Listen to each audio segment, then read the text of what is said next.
To set caption style to yellow on black on Samsung Galaxy S24 Ultra, swipe down the top of the screen and then tap setting icon.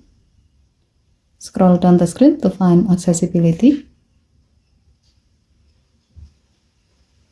Tap accessibility and then tap hearing enhancement. Tap caption preference. Next, tap caption size and style.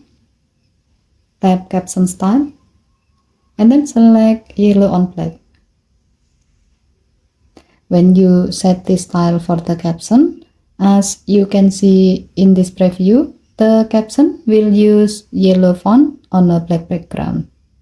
By doing this, if you have set to enable the caption, the setting will be applied to live caption and other apps that support the caption preferences. Okay, thank you for watching. Please help to like and subscribe. Have a nice day.